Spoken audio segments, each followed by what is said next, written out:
Bueno, buenas tardes.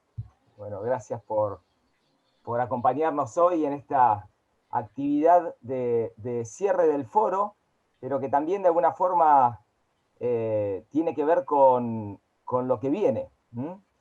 Así que para esta actividad, que la verdad que hemos logrado reunir a expositores que son amigos, pero que son de lujo, y eso lo digo objetivamente, más allá de la amistad que nos une, creo que sí vale la pena también que repasemos lo que hemos hecho, muy brevemente, lo que hemos hecho en el foro este año. El foro patriótico, como todos sabemos, nace con la idea de hacer un aporte desde el plano del pensamiento, vinculando a intelectuales en la batalla cultural que se está dando en todo el mundo y también en particular en la Argentina, porque sabemos que cada país es un capítulo a veces de la historia internacional. Y en esa batalla de ideas, con una visión muy abierta, dentro de lo que quizás se pueda considerar políticamente incorrecto, pero siempre con un énfasis puesto en el desarrollo de nuestro país, en la inclusión y en la igualdad de oportunidades y sobre todo también en rescatar lo mejor de nuestros valores y creo que también con un espíritu de que en ese camino poder contener a las varias aristas que vamos hacia ese objetivo. Bueno, el foro que digo nació el 20 de junio, porque es el Foro Patriótico Manuel Belgrano, buscando en la figura de Manuel Belgrano aquella figura que no solamente es ejemplar, sino también que de alguna forma identifica y une a todos los argentinos. Hemos desplegado una actividad que 6 meses después, cuando uno la ve, la verdad que es un orgullo poder aportar lo que hemos trabajado. Primero en dos como grandes planos. Uno que tuvo que ver con notas, trabajos, reportajes que hemos ido seleccionando, que se fueron dando a partir cada 2 semanas, renovando la página web, donde ya van 15 números donde nos hemos ido presentando y con más de 150 notas y trabajos, lo cual la verdad es que es una selección de material muy bueno en distintos ámbitos. Y eso también completado en el encuentro que hemos hecho, en conversatorios que hemos hecho sobre distintos temas de esta batalla cultural.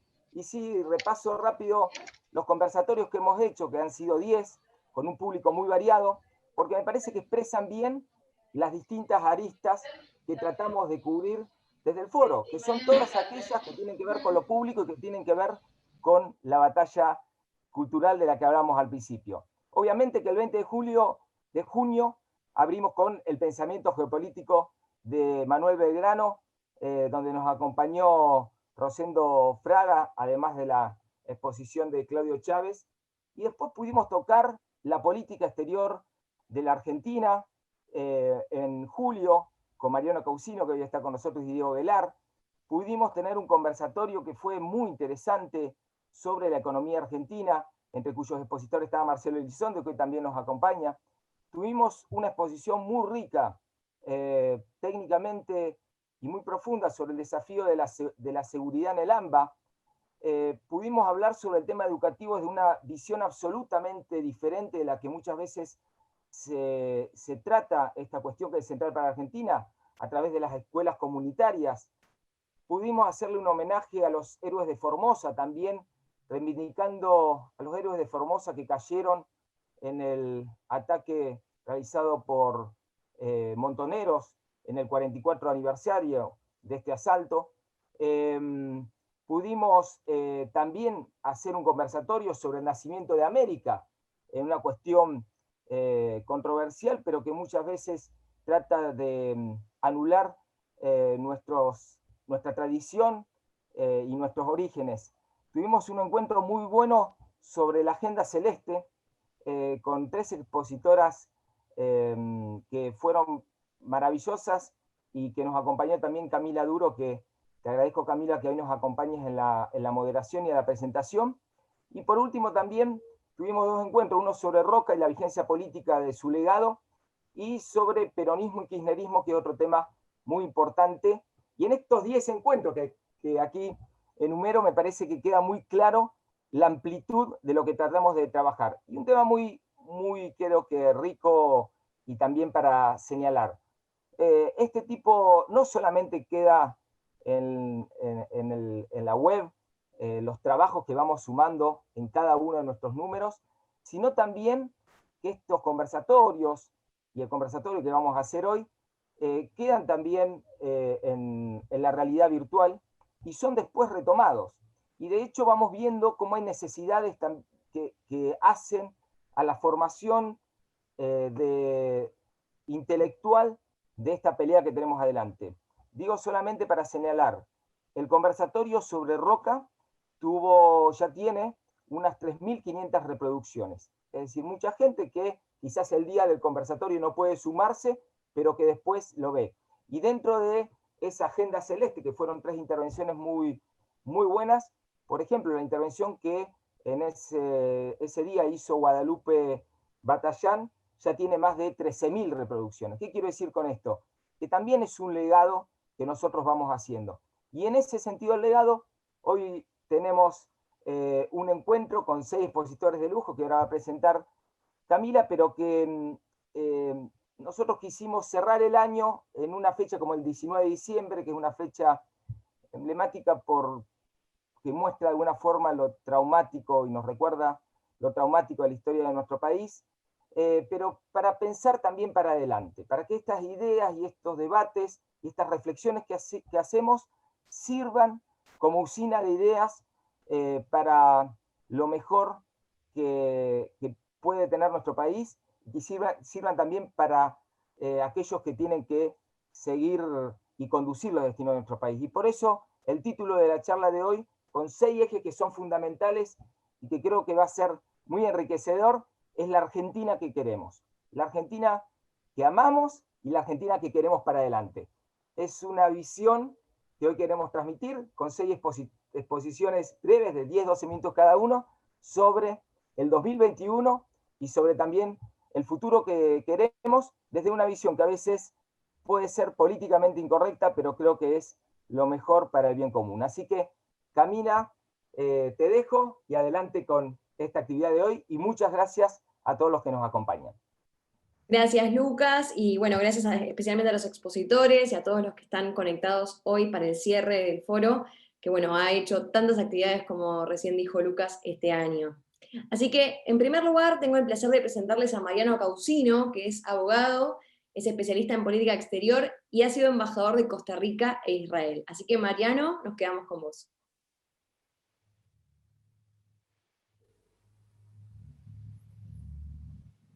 Bueno, muchas gracias a los amigos del foro, a los organizadores, por invitarme a hacer esta presentación.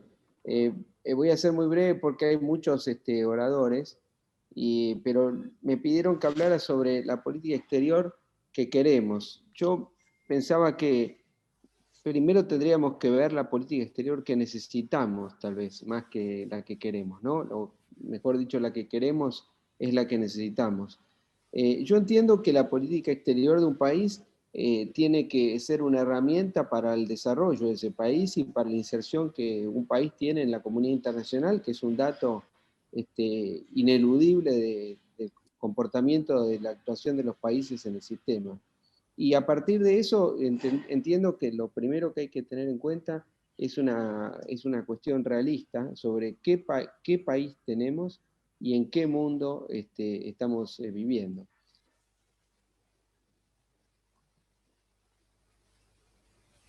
Mariano, estás muteado. Mariano. Perdón. Lo primero que hay que tener en cuenta son las características del mundo actual, las características presentes del mundo. Actualmente la humanidad está viviendo un periodo de construcción, como todos los periodos que transcurren en el momento actual, que son difíciles de definir porque no estamos haciendo una evaluación histórica, sino una evaluación del presente, pero que tiene que ver básicamente con la posguerra fría. Y esa configuración mundial que se está manifestando es aquella que ha surgido del fin de la bipolaridad entre los Estados Unidos y la Unión Soviética y el fin del momento unipolar que surgió como consecuencia de la caída del bloque soviético y la emergencia de los Estados Unidos como superpotencia remanente. Actualmente el mundo que nos toca vivir presenta las características de una bipolaridad creciente entre la República Popular China y los Estados Unidos, pero al mismo tiempo tiene las características de una creciente multipolaridad en otros aspectos, por ejemplo en materia económica y hasta en materia militar, de modo tal que la configuración global del siglo XXI podría parecerse más a la del siglo XIX que la del siglo XX. En esas condiciones, un país de las características de la Argentina podría encontrar un siglo XXI más favorable que el siglo XX, en tanto y en cuanto un país como la Argentina haga las cosas razonablemente bien. Pero en los 200 años que se podría aproximadamente que tuvo de historia argentina, el primer siglo fue muy favorable, el escenario global era muy favorable, y el segundo siglo fue un siglo muy desventajoso, especialmente en la segunda mitad del siglo XX, dado que la primera economía del mundo pasó a ser los Estados Unidos y la Argentina no pudo adaptarse adecuadamente a esa realidad, y además por un dato estructural, que es que la Argentina tiene una economía competitiva con los Estados Unidos, a diferencia de lo que le ocurría con la economía del Reino Unido, del Imperio Británico. Ahora, el segundo elemento que hay que establecer es la Argentina como es. Y diría, ¿qué cosas positivas tiene y qué cosas negativas tiene? Entre las cosas positivas que tiene nuestro país, bueno, como ustedes saben, es el octavo país del mundo, es con una población relativamente pequeña, pero es un país miembro del G20, una realidad que yo entiendo que la Argentina no ha aprovechado en toda su dimensión. Tiene otra ventaja, que es un país que ha sido declarado aliado de extra-OTAN en la segunda mitad de los años 90. Tampoco la Argentina ha aprovechado adecuadamente esa oportunidad, pero tiene una población reducida, que si bien es relativamente instruida, por ejemplo, Argentina tiene 5 premios Nobel, varios de ellos en ciencias, sin embargo, esa población pequeña no es un dato positivo.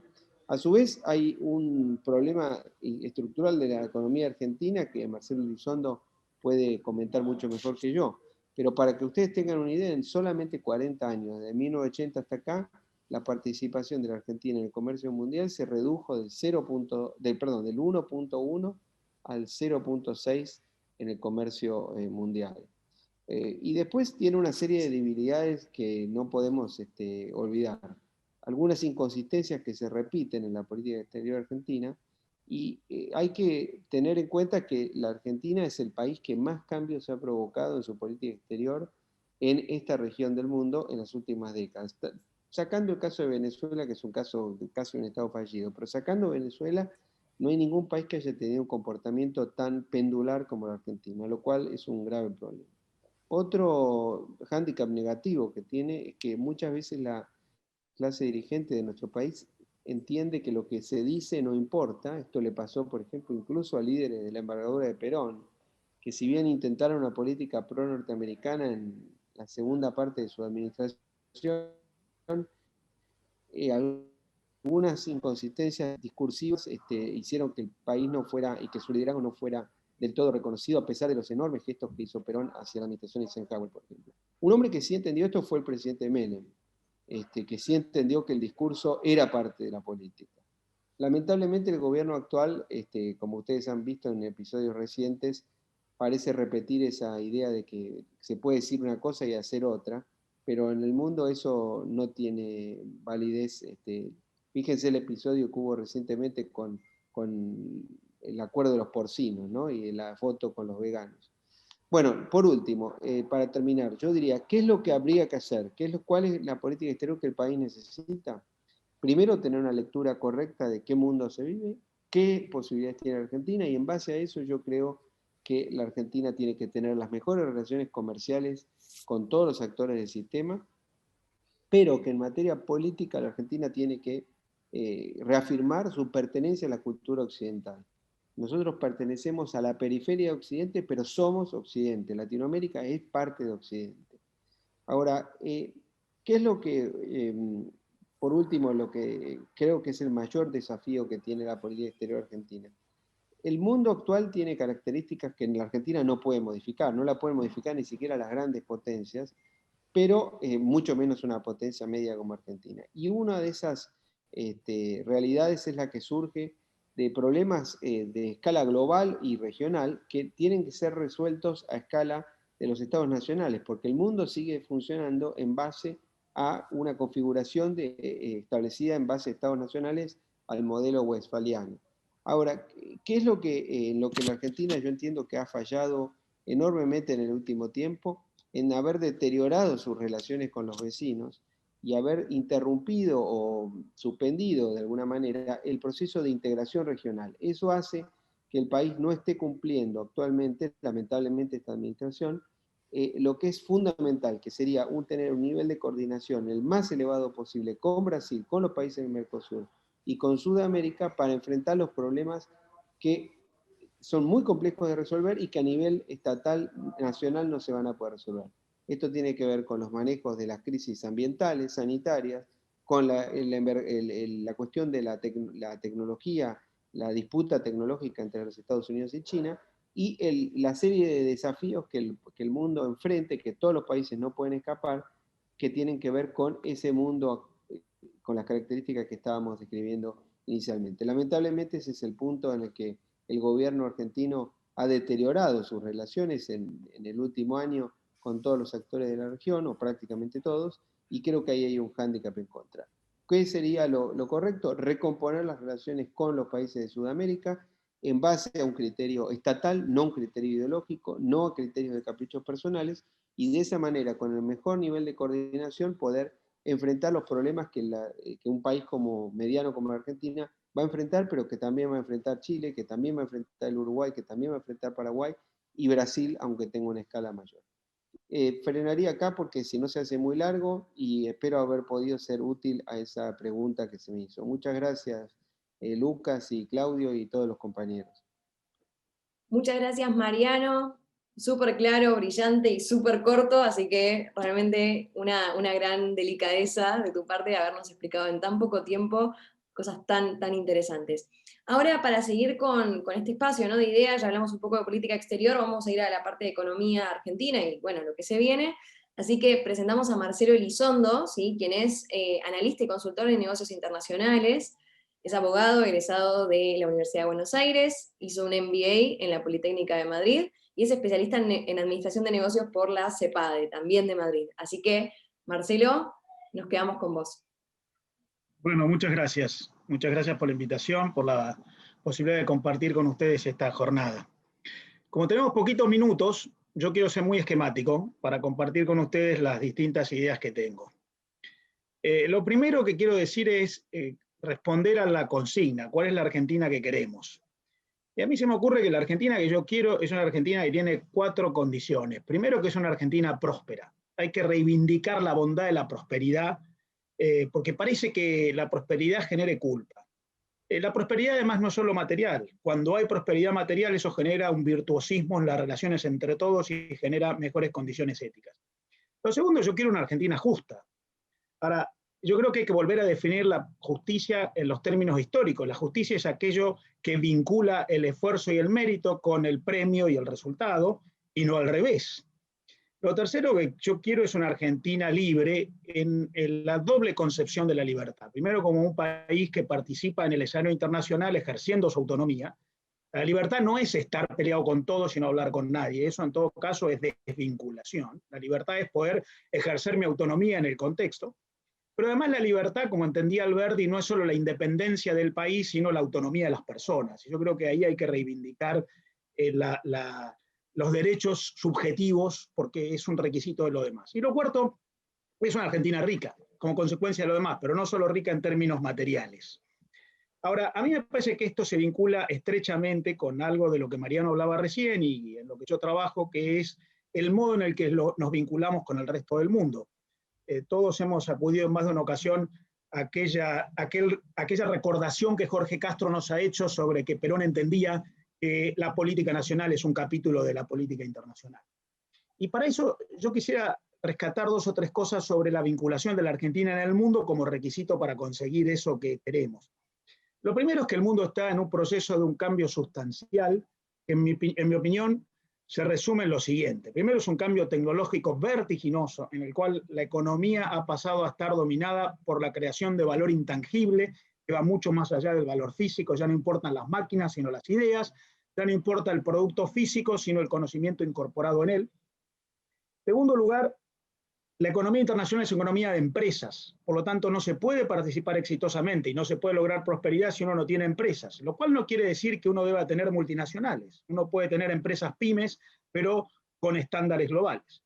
En tercer lugar, es muy importante entender que los países más prósperos participan de acuerdos internacionales que ya no son meros acuerdos comerciales o económicos, que incluyen las pautas tradicionales de reducción de aranceles o de integración, pero que además son acuerdos de confluencias regulatorias en los cuales hay valores comunes que se ponen en juego en clubes de amigos en el planeta. Lo vemos cuando la Unión Europea nos pide más que reducir aranceles, acordar políticas ambientales. Lo vemos cuando en este momento la discusión en el Brexit en realidad es sobre el Reino Unido pidiendo a la Unión Europea que no le exija estándares que la Unión Europea exige, y la Unión Europea y el Reino Unido discutiendo sobre los subsidios a las empresas. Lo arancelario ya no es lo más importante. Los acuerdos internacionales son mucho más complejos y creo que hay que participar en estos procesos con mayor profesionalismo. Adicionalmente, yo creo entonces que hay que entender que la economía nueva es una economía de estándares muy exigentes, de requisitos cualitativos. No es una economía del paradigma de reducción de costos, es una economía del paradigma de creación de valor. Y finalmente, es que es una economía en la cual la geopolítica, como Mariano marcaba recién, ha pasado a ser algo muy significativo y muy relevante. Ese es el escenario internacional que describo en títulos porque no hay tiempo, y discúlpenme si soy un poco apresurado, pero no quiero abusar del tiempo que se nos ha concedido. Ahora, esto me lleva a una cosa adicional que me parece muy importante para un foro como este, que es un foro en el cual nos interesa lo político. Yo creo que está produciéndose un feroz cambio en lo que nosotros entendemos como la política, que tiene que ver con la descripción del mundo que yo hice recién.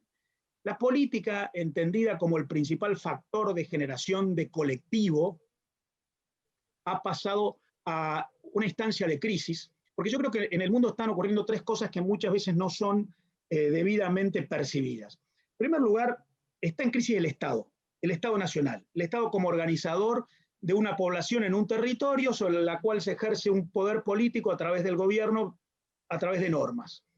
El Estado está en crisis. El Estado no puede contener las migraciones en Europa, no ha podido contener el virus que se desplazó por todo el mundo. El Estado no puede contener los flujos de información por arriba de las fronteras que incomodan a muchos.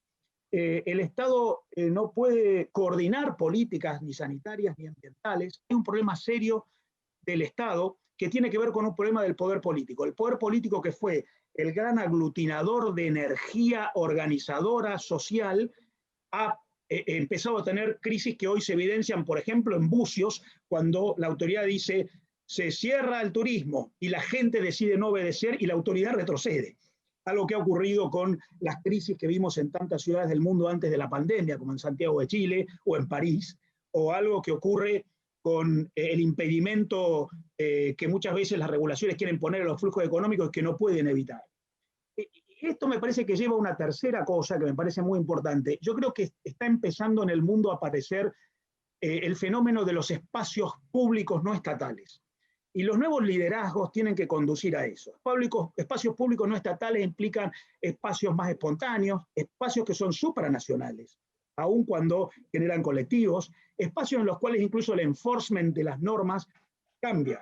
La aparición del blockchain como instrumento de concesión de veracidad, lo que está en el blockchain está certificado, está tendiendo a tener más fuerza que la ley, más fuerza que un contrato, que una certificación de un estándar producido por un Estado.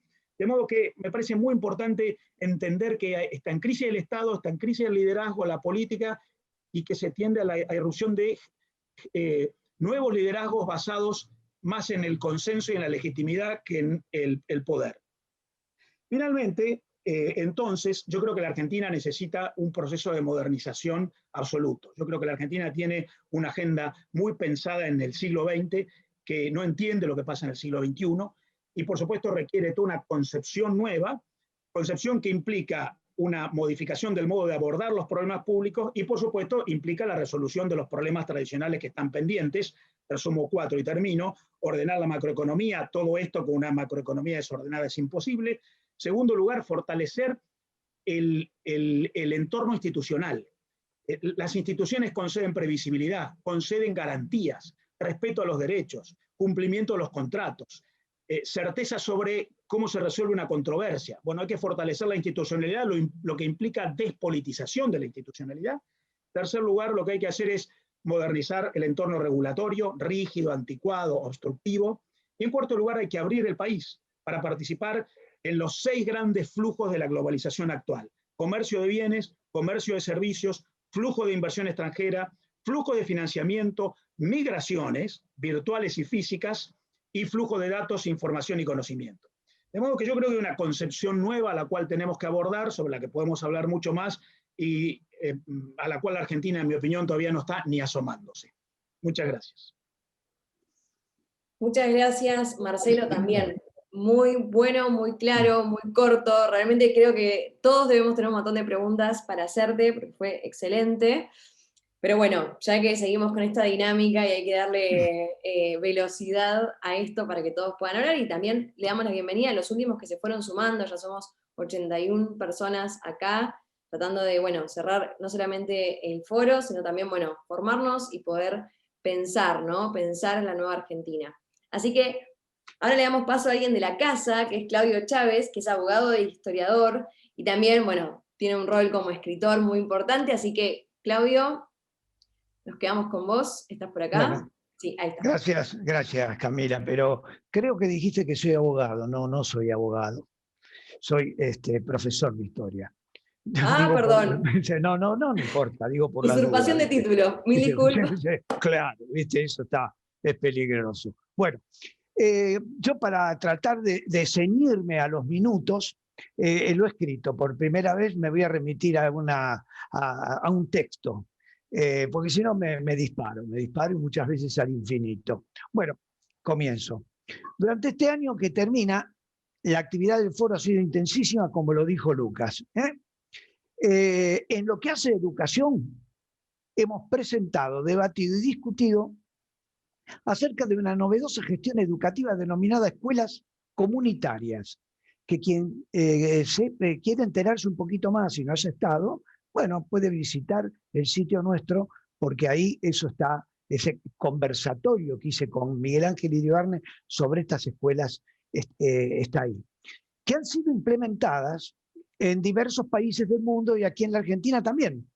Se desarrollaron en la provincia de San Luis hasta que el kirchnerismo hizo valer sus posiciones ideológicas y la provincia se fue al mazo. Suspendió la experiencia.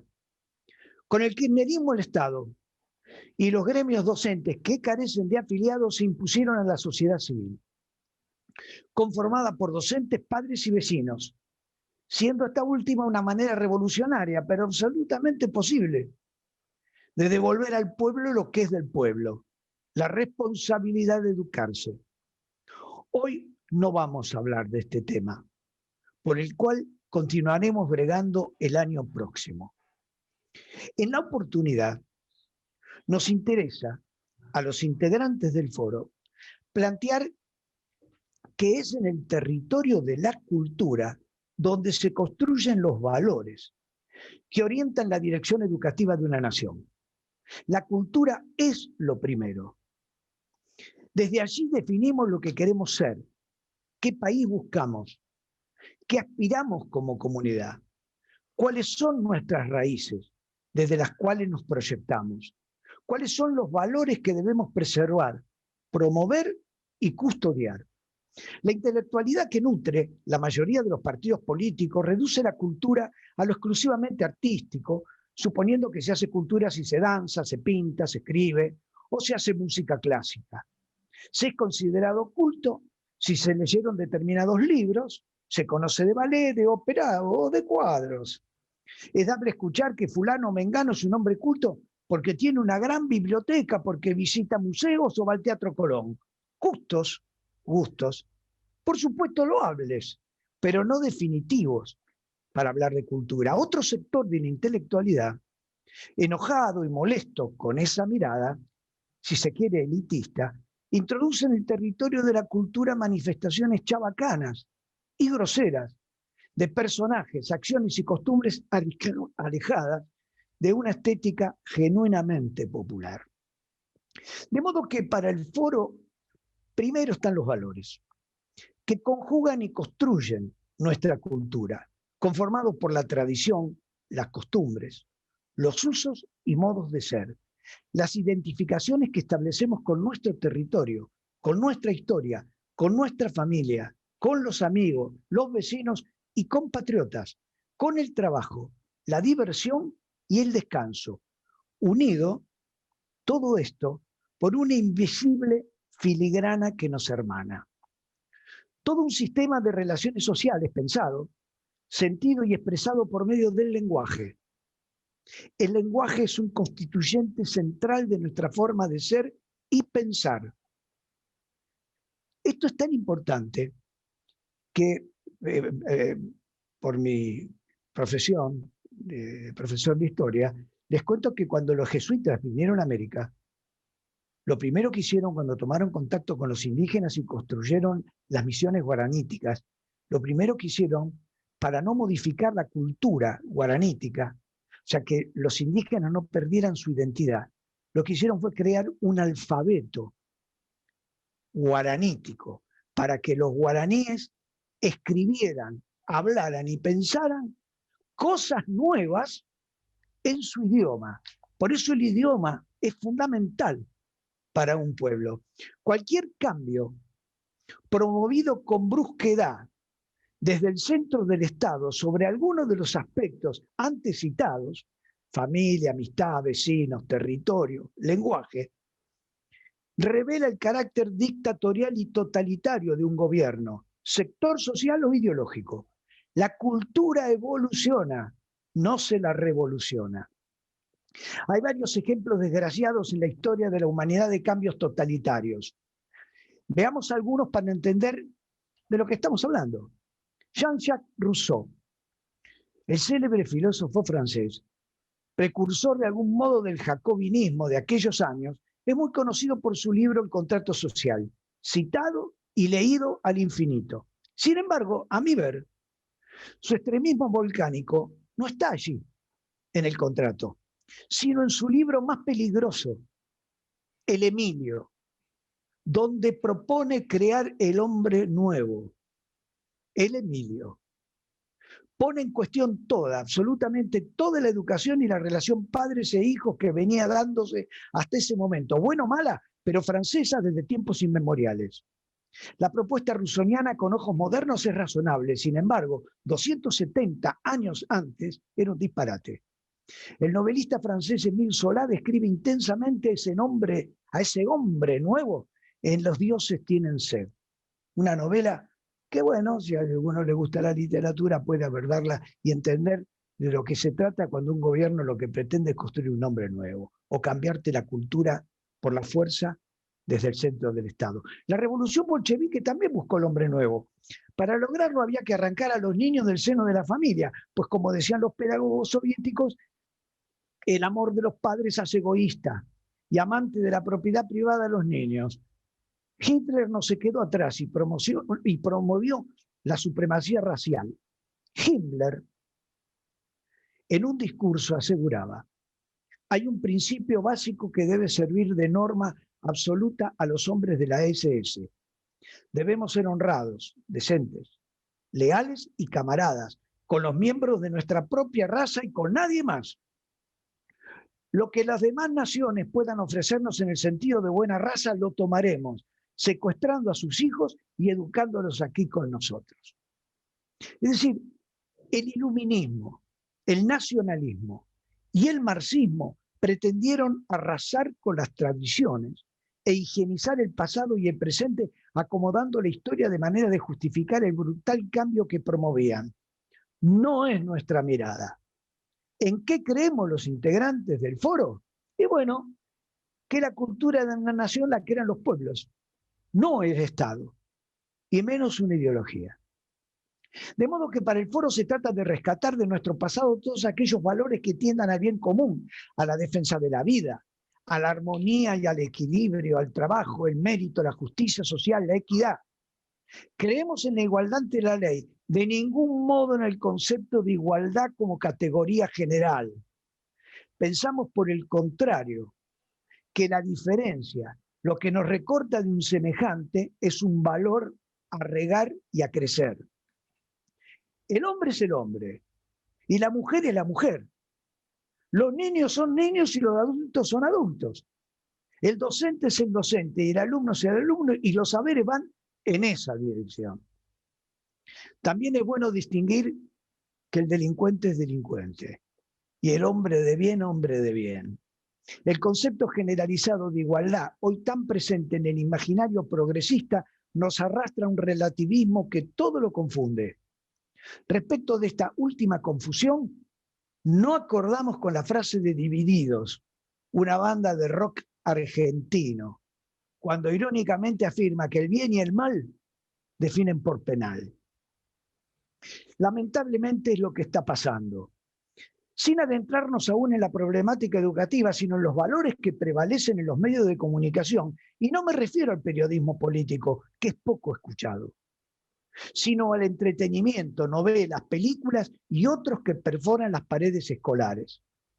Una buena porción de hombres y mujeres que pueblan los medios de comunicación, los sets televisivos, los escenarios teatrales, el cine, los medios gráficos de comunicación, alcanzan la escolaridad primaria, secundaria, terciaria o universitaria, consumen revistas, cine, teatro, Netflix, Amazon, pasean, viajan, conocen, recorren el mundo. Tienen voz, hablan y se los escucha. A su manera son espectables. Construyen estilos, marcan una agenda cultural y labran las huellas de una época, indican sus gustos y sus modas, organizan, diagraman y producen programas televisivos y de radio, construyen guiones cinematográficos y novelas televisivas, imaginan y realizan publicidades orientando gustos e inclinaciones, están al frente de redacciones periodísticas y de editoriales. De este sector salen también los actores, los autores, los escritores, la vedette, los panelistas, las modelos, las botineras, los músicos, los periodistas, los críticos de arte y espectáculos, los gerentes que deciden qué programa va y cuál no va, que hay que escribir y que no, los docentes, los psicólogos, los políticos y legisladores, los generadores de imagen, los técnicos de marketing, la intelectualidad expuesta al público. En síntesis, la élite intelectual, los que tienen voz. Si bien no se puede responsabilizar a todos por la decadencia cultural que atravesamos, es en este universo donde hay que buscar a los causantes de esta trama vergonzante de nuestra cultura ultrajada. No tiene banderías políticas, el mal gusto se afina a todos y abruma con su vulgaridad obscena.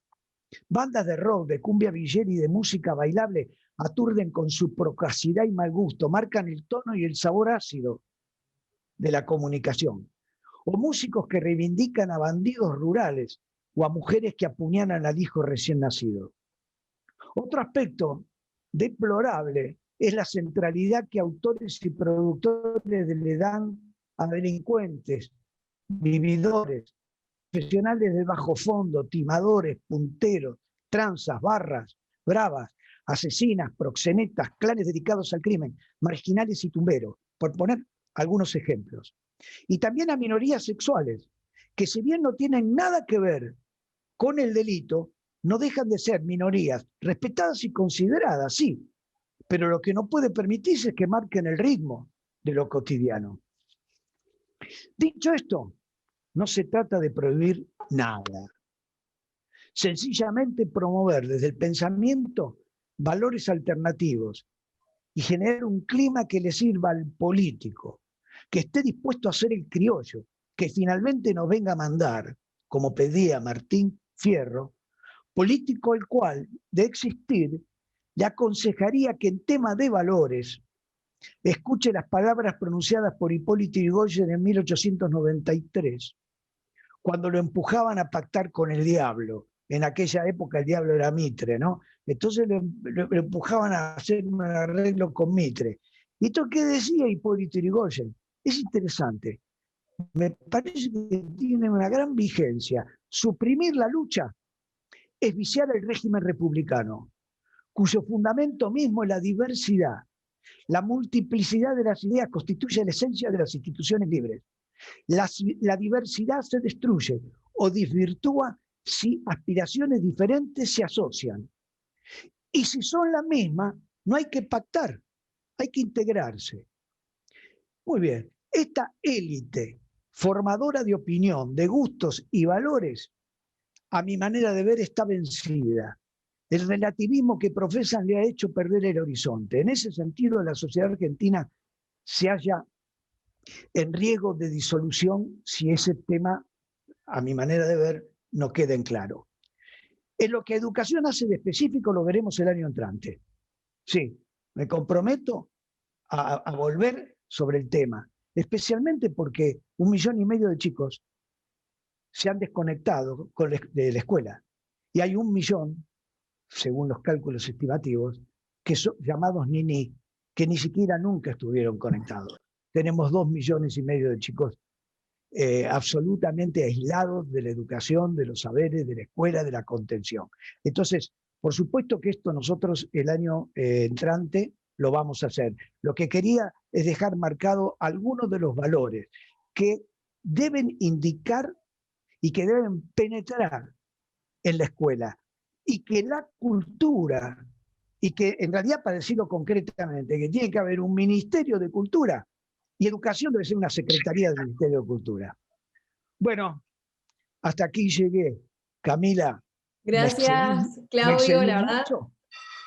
No, no te excediste, la verdad que igual daba gusto escucharte, qué lindo esto también de pacificar la historia y ser un poco como la rosa blanca, ¿no? Que a veces uno, desde lo intelectual, desde las ideas, también puede colaborar mucho con la construcción de una nueva cultura que en el fondo también sea más humana y que nos haga mejor a todos, a la Muy bien. comunidad. Así que muchas gracias, Claudio. Gracias a vos, Ahora, Camila. para seguir con esto que es tan interesante, y te tomamos la palabra, así que el año que viene seguramente calculo que, no sé si voy a ser yo la que va a estar acá, pero que a vos te van a invitar para hablar de esto seguro. Pasamos a otro hombre de la casa, ¿sí? Que es Miguel Iribarne. Perdón, acá sí sos abogado, ¿no? Porque si no, de vuelta vamos a seguir en este tema de la usurpación de títulos y ahí me van a meter presa a mí. Doctor en Ciencias Políticas, bueno, escritor y ex decano de la Facultad de Ciencias Políticas de la Universidad Católica de La Plata. Así que, Miguel, un gusto, nos quedamos con vos.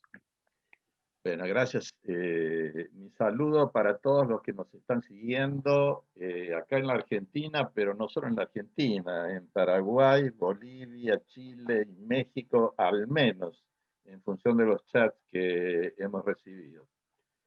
Yo voy a imitar a nuestro amigo Claudio con el uso de un texto escrito, al menos como guía, al menos como machete, digamos, para esta exposición, para tratar de no dispersarme y de que la gente que precisamente en distintos puntos nos está regalando su atención no desperdicie su tiempo. El tema es defensa y seguridad, una política integral. No digo nada nuevo para ustedes, que son observadores sin duda del acontecer público diario. Sí, les manifiesto que nuestra clase política hace un uso bastante desaprensivo de las nociones de seguridad y de defensa, por no decir que les presta escasa atención en su discurso político.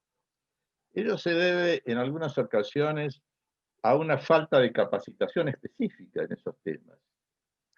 Y en otras ocasiones, lamentablemente, a un apriorismo ideológico, por el cual se hace como si no pensar en el conflicto nos permitiera eximirnos de él en nuestra existencia.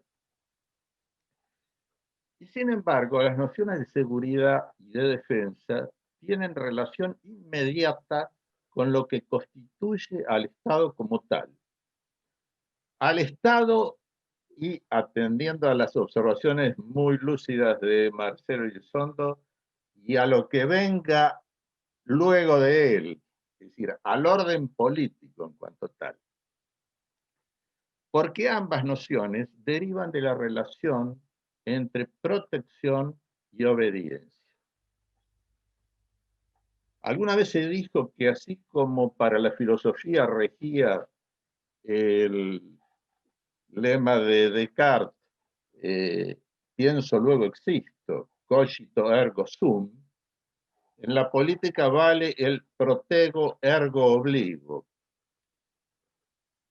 Casualmente, Carl Schmitt, comentando la obra de Hobbes, señala que no existe ninguna relación jerárquica, ninguna legitimidad o legalidad razonables sin la correspondencia entre protección y obediencia. En la posibilidad de protección que brinda el Estado, el orden político, a quienes están bajo su mando reside su legitimidad.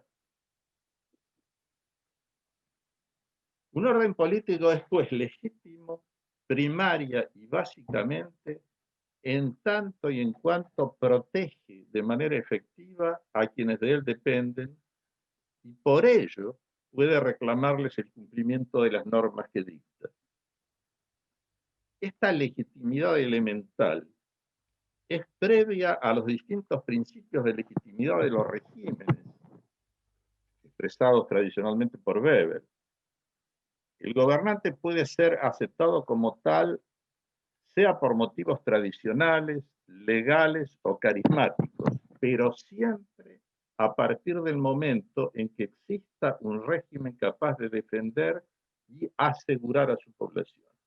Y esto es más cierto aún hoy, cuando todas las instituciones parecen estar en tren de licuefacción, y cuando las incertidumbres son cada vez mayores para los individuos, estos tienden a volverse hacia el orden político en procura de alguna tutela, de alguna certeza, frente a lo que los alemanes han llamado, los sociólogos alemanes han llamado la sociedad del riesgo.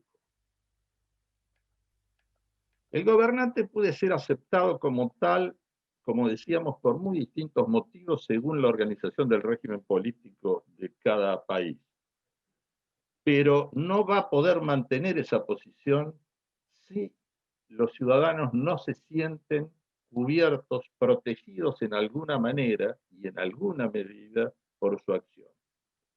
Defender y asegurar a la población frente a los individuos, grupos y fuerzas que puedan amenazarla, sea cual sea su base de operaciones. Por supuesto, este nexo radical entre seguridad y legitimidad tiene que ver con un dato antropológico que no podemos soslayar, y es la potencial conflictividad existente entre los grupos humanos. Esta potencial conflictividad, este riesgo del conflicto y del conflicto violento, es coextensivo a toda la historia de la humanidad prácticamente. Dado este marco, la seguridad se impone al Estado como el valor primario a alcanzar. Primario no en el sentido del más alto, sino en el sentido del más elemental. Antes que la calidad de vida, la redistribución del ingreso o el desarrollo social, la tarea inmediata del Estado es asegurar la preservación en el ser de aquel fragmento de humanidad del que él es responsable. El cañín de viejo aguate. Perdón, Miguel, le pedimos al anfitrión si por favor puede silenciar. Ahí estamos. Ahí está. Disculpa, Miguel. No, por favor, no. Quiero reiterar este concepto. Antes que la calidad de vida, la redistribución del ingreso o el desarrollo social, la tarea esencial del Estado es asegurar la preservación en el ser de aquel fragmento de humanidad del que es responsable. No es que logrando esta preservación en el ser, lo demás se le dé por añadidura. Pero sí lo es que no alcanzándola, los otros temas resultan meros ejercicios de la imaginación. Es un hecho, naturalmente, que en el ejercicio de esta misión securitaria integral del Estado, con el tiempo comenzó a distinguirse en ella un espacio, un aspecto primordialmente interno y otro externo. Esta diferenciación, complementaria, no antagónica, tendió a consolidarse a partir del orden europeo generado por los acuerdos de Westfalia, ya mencionó hoy Mariano, en 1648. Ellos consagraron a los estados nacionales por entonces como sujetos de la guerra de fronteras relativamente poco permeables. Ahora bien, como se ha señalado ya en notas que han aparecido en nuestra página web, la seguridad nos indica un estado, un efecto a lograr. La defensa y los diferentes enfoques de la seguridad, seguridad pública, seguridad ciudadana, etc., implican medios para el logro de ese fin. Corresponde, pues, que según el objeto que se ha asignado a esta intervención, nos localicemos ahora en los pocos minutos que nos quedan, en el medio defensa nacional, analizando la organización jurídico-institucional del mismo según la legislación vigente en nuestro país en las últimas 3 décadas aproximadamente. En abril de 1988 se sancionó la ley 23.554, luego de 3 años de trámite parlamentario que incluyó consultas a una variedad de fuerzas políticas y órganos especializados, los que permitieron considerar a esta ley madre como el punto de partida de una real política de Estado al respecto. La ley se caracterizaba fundamentalmente por su definición de un punto muy controvertido, que es el de separar las agresiones a la nación por su origen y no por su tipología, distinguiendo en base a esa separación las agresiones internas de las externas y procurando de ese modo deslindar la seguridad interior de la defensa nacional. Este marco jurídico fue complementándose con la sanción de la ley 24.059 de seguridad nacional, de seguridad interior, y con la ley 25.520 de inteligencia nacional. Correlativamente a la sanción de estos grandes marcos legales, se avanzó en decretos. En 2006 el decreto 727, en sí mismo reglamentario de la ley de defensa, pero en el que ya muchos observan un redireccionamiento de las bases del sistema, correlativo de ciertos presupuestos ideológicos de los núcleos más influyentes en ese momento. Dijimos año 2006. Este redireccionamiento se observa en el mismo artículo primero, que comienza diciendo: las Fuerzas Armadas, instrumento militar de la defensa nacional, serán empleadas ante agresiones de origen externo perpetradas por Fuerzas Armadas pertenecientes a otros estados. Y más adelante, en el mismo artículo, se entenderá como agresión de origen externo el uso de la Fuerza Armada por un Estado contra la soberanía, la integridad territorial, etcétera, etcétera, de nuestra nación. El régimen instituido por este decreto, que luego en 2018 fue parcialmente modificado, pero que ha sido restaurado este año con el decreto 571, tiende a una profundización de la separación entre defensa y seguridad interior y de la total compartimentación en ese sentido entre las misiones de las Fuerzas Armadas por un lado y de las fuerzas de seguridad y policiales por otro. En suma, 30 años después de establecidas las bases legales del sistema de defensa, la evolución del mismo ha ido exactamente en sentido inverso al que caracteriza hoy el ordenamiento de los países más desarrollados. sobre todo a partir de los ataques terroristas del 2001. Mientras esta es la configuración legal que el problema ha ido teniendo en nuestro país, la realidad del país que vivíamos era el de la voladura de la Embajada de Israel y de la AMIA, el de la intensificación de actividades criminales en la Triple Frontera, el de la escalada del conflicto mapuche con asesores montoneros y vasos comunicantes con el terrorismo chileno, el de la proliferación de actividades dentro de nuestras fronteras del Comando Vermelho y el primer Comando Capital de Brasil, el de la sustracción a la jurisdicción efectiva del Estado de enclaves territoriales urbanos por parte del narcotráfico, entre otros fenómenos. Si en esta materia alguna realidad resulta hoy insoslayable, es que se ha ido desmoronando el orden westfaliano, es que se ha ido desvaneciendo la distinción entre el adentro y el afuera del Estado. Así como el hecho de que en la mayoría de los conflictos vigentes en nuestro tiempo en el mundo, uno de los actores, y a veces los dos, sean de naturaleza no estatal. Miguel, es para este tiempo Miguel, de las guerras asimétricas. Perdón, Miguel, solamente para recordarte, te queda 1 minutito y medio, más que nada para no... Gracias. De las guerras privatizadas, que debe ser pensada y organizada la defensa nacional. Este es el tiempo de los ataques del terrorismo global, de las ciberagresiones de procedencia dudosa, de la colusión entre determinados estados y formas del crimen organizado transnacional, de la asunción de poder territorial por el narcotráfico, de las migraciones usadas como instrumento estratégico y de la integración transnacional de actores políticos supuestamente internos. En este tiempo no podemos permitirnos censuras intelectuales e inhibiciones prácticas para la actualización de nuestros instrumentos de defensa.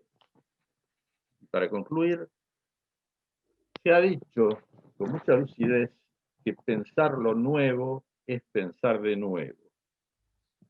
Es a esta responsabilidad a lo que nos permitimos convocar hoy a la clase política en orden a la organización, reorganización conceptual y práctica del sistema de defensa nacional y actualización de sus instrumentos, articulando una flexible sinergia entre el instrumento militar y los instrumentos propios de la seguridad interior, así como todas las agencias del Estado concurrentes al mismo fin.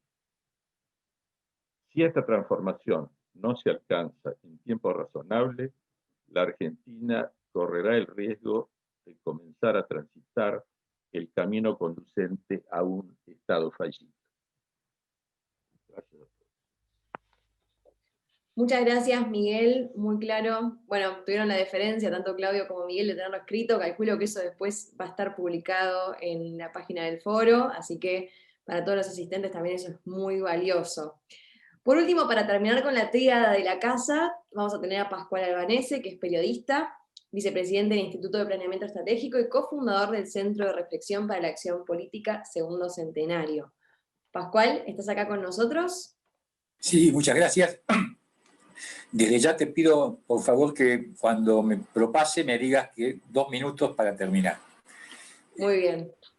Bueno, el tema que se me ha encomendado tiene que ver con la problemática institucional de la Argentina y le hemos puesto como subtítulo, por así decirlo, Renovación institucional y sociedad civil. Juan Bautista Alberdi, casi me da vergüenza hablar de Alberdi delante de Claudio Chávez, que es verdaderamente el especialista en el tema, que es el pensador político argentino más importante del siglo XIX, tiene una visión de las instituciones políticas que está íntimamente vinculada con el concepto de la evolución histórica. Alberdi era conceptualmente un historicista, y él marcaba precisamente la contraposición entre esa visión historicista con la visión que podríamos llamar propia del iluminismo europeo, que intentaba en aquella época trasplantar a nuestro territorio de una manera mecánica las instituciones políticas modernas imperantes en la Europa de su época. Él era profundamente realista. Él entendía que no se precisaba, que no era posible moldear un pueblo para una constitución, sino que era necesario forjar una constitución para un pueblo determinado en una etapa también determinada de su historia. Por eso es que él, habiendo sido un exiliado en la época de Rosas, llegaba a reivindicar inclusive el papel de Rosas como parte del proceso de organización nacional de la Argentina. Él no consideraba que si fuera posible armar la constitución de los libros. Él planteaba la constitución de la realidad. Por eso es que él hablaba de la república posible y que desde la república posible había que avanzar hacia la república verdadera. Y ese camino entre la república posible y la república verdadera que se planteaba Alberdi duró casi exactamente 63 años, desde la sanción de la Constitución de 1853 hasta la asunción al gobierno por Hipólito Yrigoyen en el año 1916. En el mundo de hoy, y siguiendo precisamente esa concepción de la evolución histórica propia de Alberdi, lo primero que habría que decir es que el impacto tecnológico y sus consecuencias en la sociedad han afectado profundamente las instituciones políticas en todas partes del mundo, y no desde ahora, sino desde hace por lo menos 30 años. Cuando se examina, por ejemplo, uno de los motivos detonantes de la caída del muro de Berlín, aparece el papel que cumplieron, por ejemplo, en aquella época, las antenas parabólicas, que surgían del oeste hacia el este y que permitían que la población de Alemania Oriental, que hasta ese momento vivía aislada del mundo, empezaba a ver lo que pasaba del otro lado del muro y decía, quiero eso, y no esto, que es lo que estoy viviendo. Ese impacto tecnológico que aceleró la caída del muro de Berlín es la que se revela, por ejemplo, ya a principios de este siglo, en las rebeliones de la primavera árabe. Por ejemplo, en la caída de Hosni Mubarak en Egipto, que fue motorizada desde, en primer lugar, un grupo de Facebook, que comienza con una tarea de activismo disidente que después alcanza dimensión masiva. Inclusive, en la Argentina misma, cuando nosotros vemos, por ejemplo, las movilizaciones por las redes sociales, que no son solamente las de ahora, sino me refiero, por ejemplo, a las que se desarrollaron en el 2008 a través de Internet, cuando comenzaban las movilizaciones de respuesta a la resolución 125, en las cuales se integraba nacionalmente movilizaciones, precisamente a través de las redes sociales. Esto, que hoy está multiplicado, no hace falta decirlo, por el WhatsApp, hace que el mundo de hoy, en materia de instituciones políticas, sea absolutamente distinto, en el sentido de que las instituciones políticas de hoy están inequívocamente atrasadas en su conjunto en relación a la evolución histórica en el sentido que planteaba Alberdi en el siglo XIX.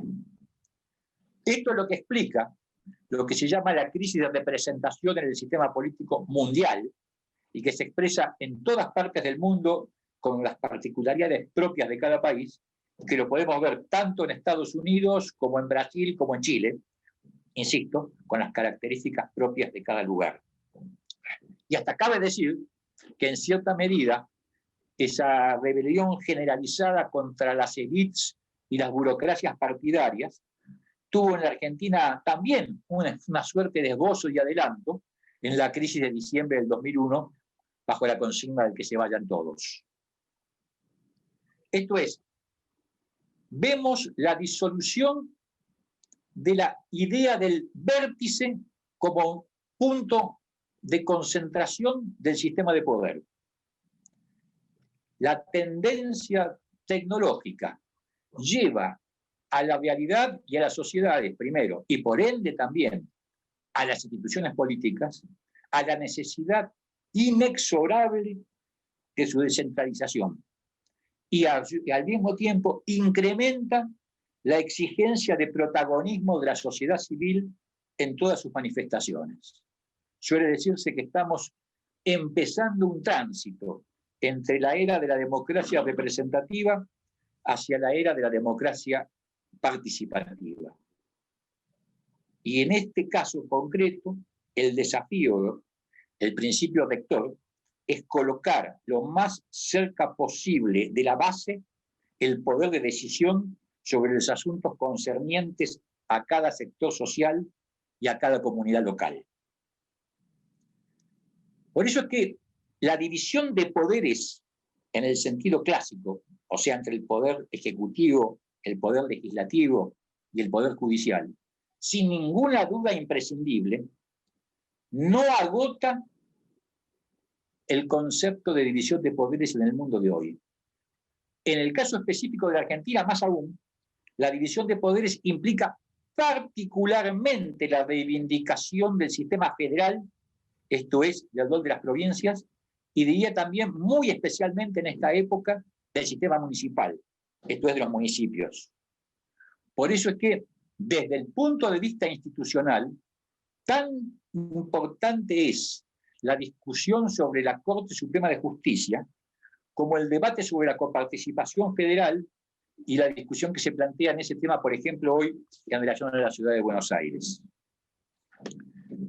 En este nuevo orden tecnológico que impacta en las instituciones políticas, importa también la participación directa del ciudadano, que en la Constitución del 94 está expresado cuando se incorpora la idea, o la institución, mejor dicho, de la consulta popular, que paradójicamente, habiendo sido incorporada hace 26 años, nunca fue utilizada, y sí fue utilizada paradójicamente en 1884, 10 años antes, por Raúl Alfonsín, para hacer la consulta popular sobre la ratificación del Tratado de Paz sobre el Beagle. En esta cuestión de la consulta popular como forma de participación ciudadana, en la idea del gobierno abierto, tanto en el orden nacional como en el orden local, sobre todo en el orden provincial y municipal, en el papel de las audiencias públicas en la discusión de los temas de interés común, está en juego precisamente esta cuestión que tiene que ver con el pase de lo representativo a lo participativo como signo del sistema institucional de la Argentina.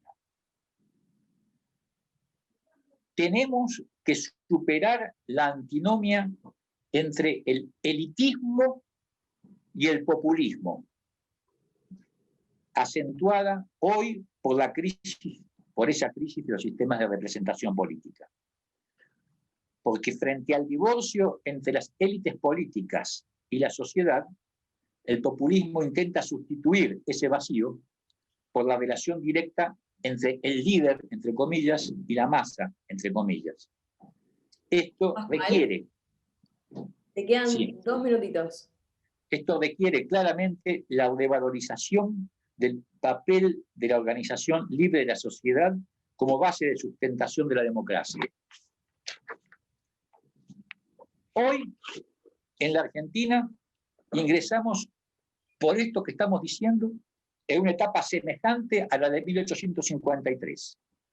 El desafío principal es institucionalizar el protagonismo de la sociedad civil, y sobre esa premisa tenemos que recrear el tejido institucional de la Argentina.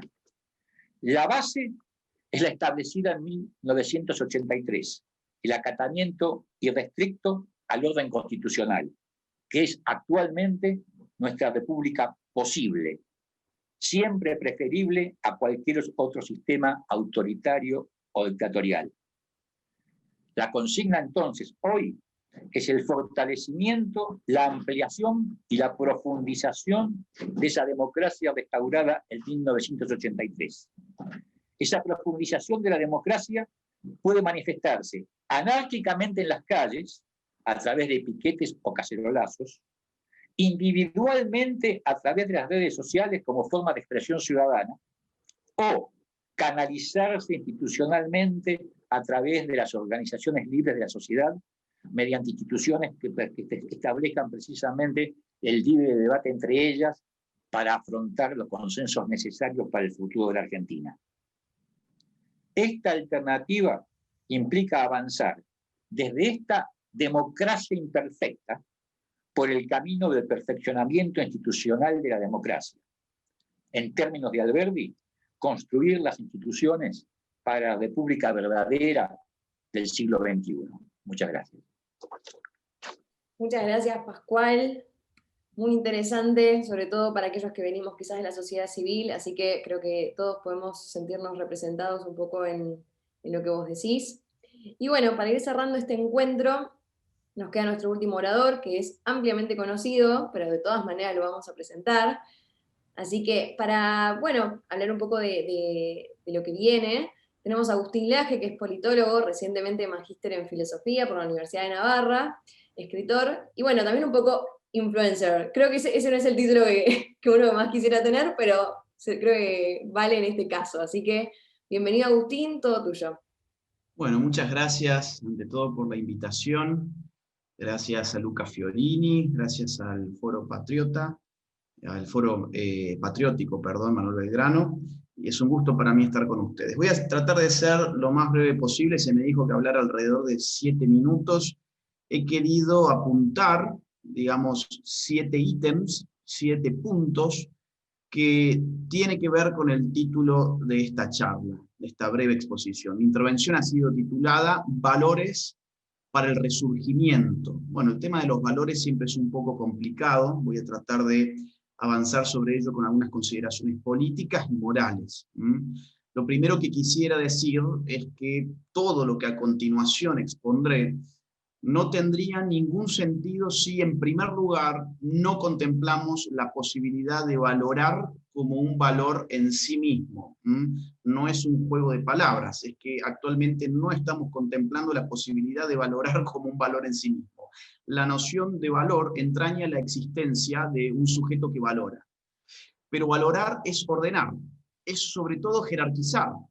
Y vivimos en una cultura igualitarista, mejor dicho, como dijo por allí Claudio Chávez, que detesta las jerarquías, que detesta el orden y que por ello ha desconsiderado la propia noción de valor cuando ésta quiere ir más allá de lo meramente material. Realmente no podemos valorar nada que no sea enteramente material, y esa es la situación con la cual hoy nos estamos dando. Y esto es crucial. Pensar valores para el resurgimiento solo tiene sentido si en primer lugar hacemos resurgir la posibilidad de valorar en un mundo que nos obliga a no valorar nada que no sea material, a un mundo que tacha con los epítetos más inimaginables, aquellos que ordenan, aquellos que establecen jerarquías, aquellos que establecen órdenes de prioridades. Y para hacer esto, o sea, para hacer resurgir la posibilidad de valorar, hay que empezar, creo yo, tirando por la borda el relativismo moral. ¿Qué es el relativismo moral? Es la moral hegemónica, según la cual todo vale exactamente lo mismo. Pero si todo valor vale exactamente lo mismo, entonces la noción misma de valor se pierde. Así de simple. Si todo valor vale lo mismo, la noción de valor no tiene sentido, o al menos no tiene sentido como una noción de carácter social. Pasa a ser simplemente una cuestión de sensaciones individuales. En todo caso, se convierte en una función meramente individual, sin contexto social y sin soporte ontológico. Esta pequeña intervención que estoy haciendo solo tiene sentido si empezamos por descartar la ideología del relativismo moral y aceptamos que no todos los valores valen lo mismo. Por ejemplo, no vale lo mismo respetar a los padres o no respetarlos. No vale lo mismo cumplir las leyes justas o no cumplirlas. No vale lo mismo socorrer a los indefensos o elegir no socorrerlos. no vale lo mismo. Objetivamente no vale lo mismo. El relativismo moral es una estrategia psicológica. En el fondo, es una estrategia psicológica para dejar nuestra conciencia tranquila de que todo lo que hacemos siempre es valioso, e igualmente valioso que cualquier otra decisión que hubiéramos podido tomar, simplemente porque nosotros así lo hemos decidido. Pero también se trata de una estrategia política, en virtud de la cual se extinguen las capacidades críticas de los pueblos, que quedan privados a la larga de sus capacidades morales. Punto 1, entonces. Dije que iba a trazar 7 puntos. Punto 1. Acabar con el relativismo moral abrirá perspectivas para transformar en un sentido positivo la Argentina. Punto 2. Y este punto 2 se desprende del anterior. Acabar con la ideología política que se desprende como consecuencia lógica del relativismo moral. Me refiero a la ideología de la diversidad. Este punto es especialmente políticamente incorrecto, creo yo, pero hay que ponerlo sobre la mesa. La idea de que todo lo diverso es valioso simplemente por ser diverso es una idea circular y por eso es enteramente falsa. ¿Sí? Sin embargo, es la ideología política con la cual estamos conviviendo hoy y que atraviesa todos los ámbitos. En lugar de la ideología de la diversidad, en el marco de la cual se nos proponen las extravagancias más bizarras como dignas de ser celebradas, admiradas e imitadas, volvamos a valorar al hombre común y a la mujer común. Esa es la propuesta. Volver a valorar al hombre común y a la mujer común. Evidentemente, esto que estoy diciendo molestará a muchos. La ideología dominante hace que todo esto suene horrible. ¿Quién es el hombre común?, exclamarán muchos indignados, ya me los imagino. No existe lo común, no existe lo normal, dirán los autotitulados deconstruccionistas o amantes de la deconstrucción. Nueva palabrita de moda que esconde lo que en verdad están llevando adelante, que es un proceso de destrucción cultural. Claro, digamos, el hombre común no aparece en la televisión ni se hace viral por Instagram.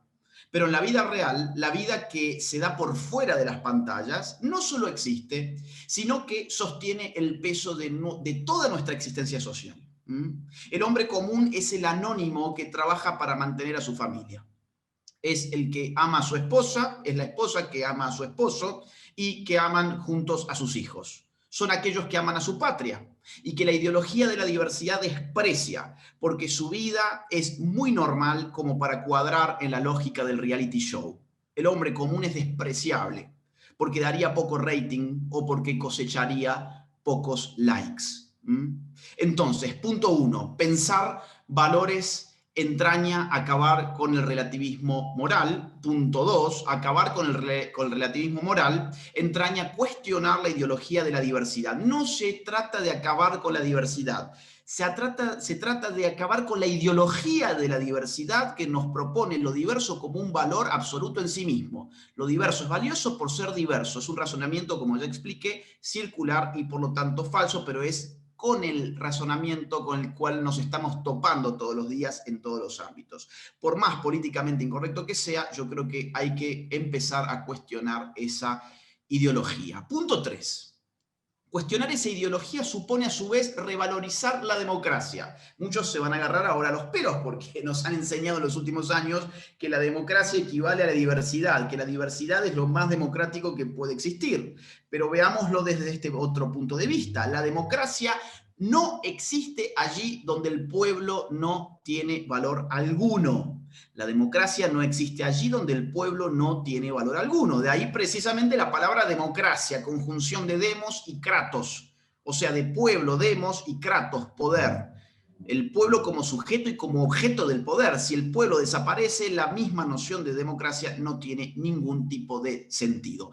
Pero acá está el punto. El pueblo jamás es pura diversidad.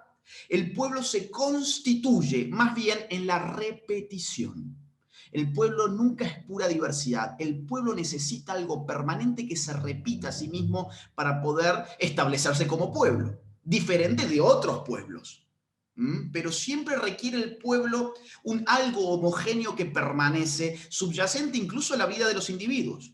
Que nos hayan enseñado a odiar lo que se repite, porque eso es lo que nos han enseñado, a odiar lo que se repite, a odiar lo que tiene historia, a odiar lo que hoy se tacha como una construcción social, y que nos hayan enseñado, sin embargo, a amar enteramente a lo que cambia desquiciadamente, es lo mismo que dejarnos sin la posibilidad de imaginar siquiera un pueblo. Es la repetición la que constituye mayorías, por otra parte. La diferencia solo constituye minorías, que se van fragmentando hasta el absurdo en siglas crecientes que ya nadie sabe siquiera pronunciar.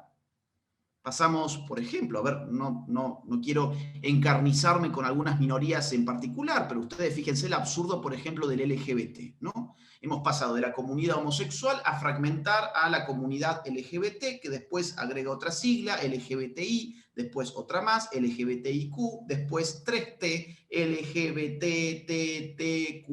después agrega una A, LGBTTTQIA, y después agrega un más, porque bueno, si no, supongo yo que seguirían con las letras inundando una sigla que, como digo, ya nadie sabe siquiera pronunciar. Verán ustedes que por más que sigamos hablando de democracia, lo cierto es que el principio de legitimidad ha cambiado radicalmente. Hoy ya no hay demos, hoy hay minorías hiperfragmentadas. Punto 4.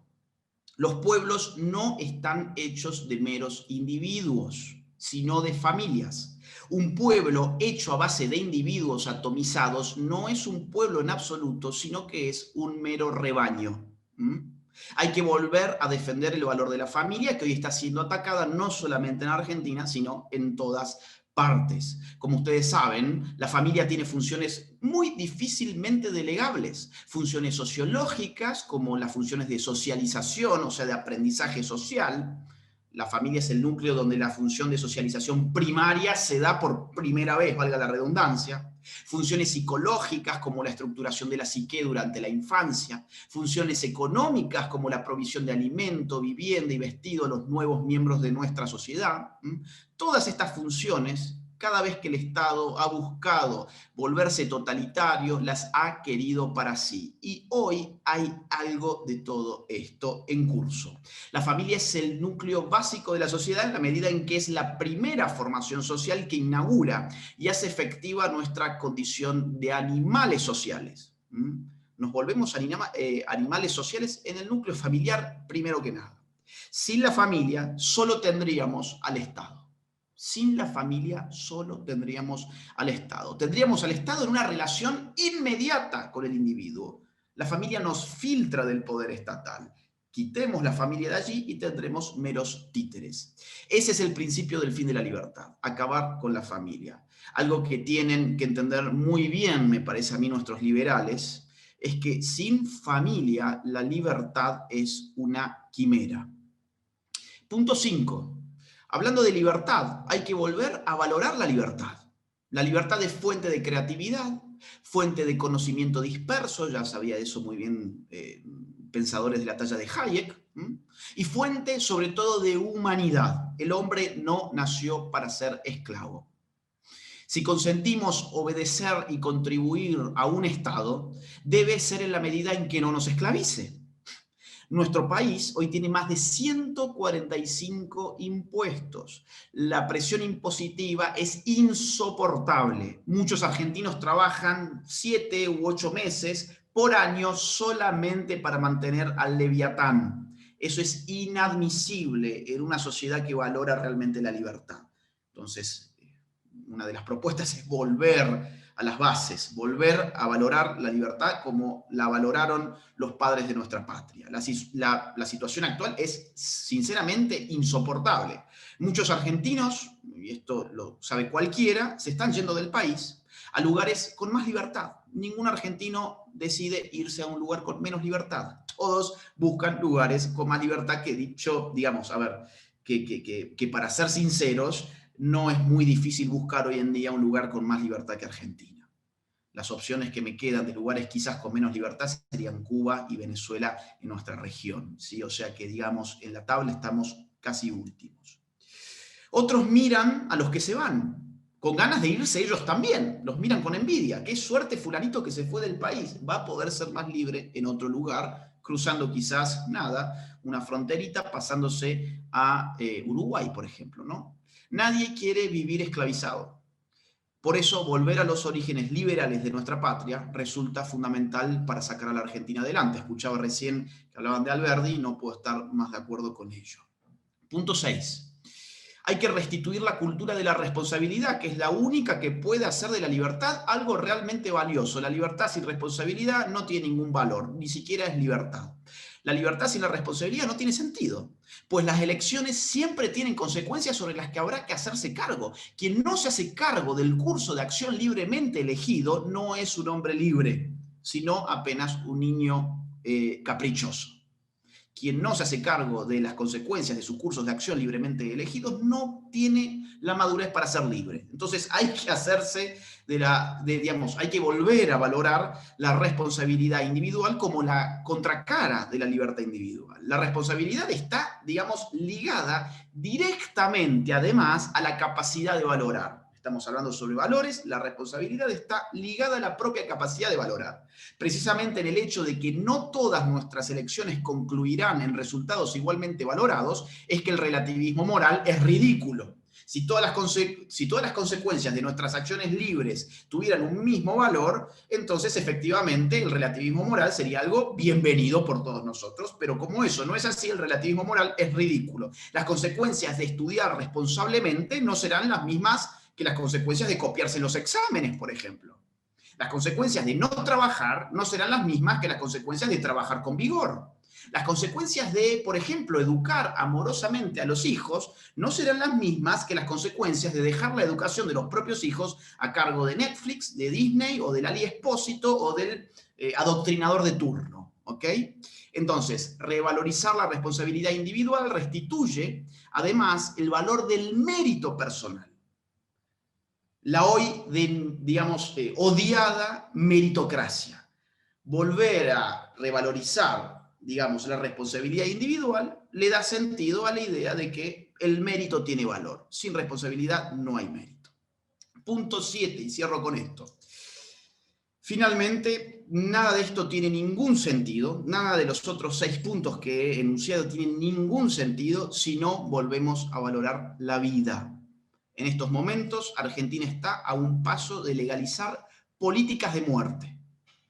Industrias internacionales, lobbies internacionales, organismos y organizaciones internacionales han venido instalando en nuestro país, desde hace ya varios años, una cultura de muerte y de odio que no representa las grandes mayorías silenciosas, tal como se han confirmado en las más importantes encuestas públicas, por ejemplo, Jacobe y Asociados. ¿Sí? Apenas un 26% de nuestro país desearía que la ley de aborto pase, que se apruebe. Después, del otro lado, la gente o no sabe o en más de un 60% no quiere leyes pro muerte en la Argentina. Valorar la vida por venir es valorar el futuro de nuestra patria. Valorar la vida por venir es valorar el futuro de nuestra patria. Sin el valor de la vida, ninguno de todos los otros puntos que tracé, ninguno de todos esos puntos tiene ningún sentido. Un cadáver no valora ni se valora. El valorar es un acto de los vivos, que cuando lo que valoran es la muerte como política pública, dejan, por lo tanto, de valorar, se convierten en muertos en vida.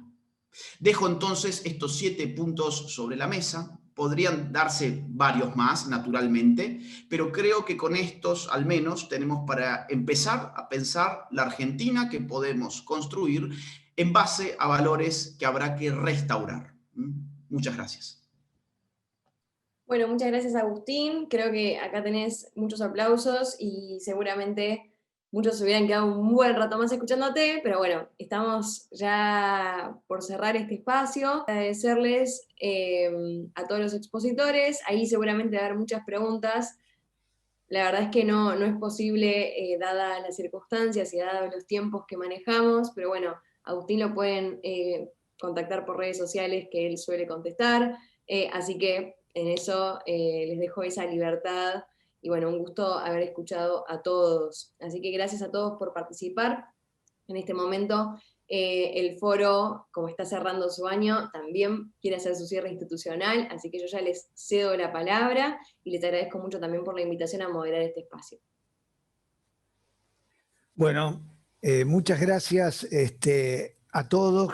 Camila, muy bien, otra vez te destacas por tu frescura y tu capacidad. Les agradezco a todos los presentes por haber estado ya casi 1 hora 35 escuchando a 6 expositores. Y agradezco también fundamentalmente a Marcelo Elizondo y a Agustín Laje por haber aceptado la invitación de conversar en el foro sin ser, digamos, fundadores de este hecho cultural, pero realmente lo han elevado a un nivel, yo diría, de lo que he escuchado últimamente en la Argentina, uno de los puntos más altos del pensamiento nacional, del pensamiento creativo, del pensamiento sano de la Argentina. Lo único o el final que tengo para decirles a todos es: mañana renovamos la página. Este conversatorio de hoy no va a ser puesto mañana, recién tiene que ser elaborado y lo pondremos los primeros días de enero. Pero mañana renovamos con una cantidad de notas, bueno, como nos caracteriza, es decir, entre 10 y 12 notas cada 15 días. Bueno, felices fiestas, feliz Navidad, feliz año, y el año que viene nos vamos a encontrar nuevamente en jornadas de debate, que espero, digamos, esto no se va, el Zoom no se va, va a estar, pero espero que en algún momento del año que viene podamos encontrarnos en una cena, todos los que hemos transitado, y vernos personalmente. Muchas gracias a todos, un abrazo. Felices fiestas.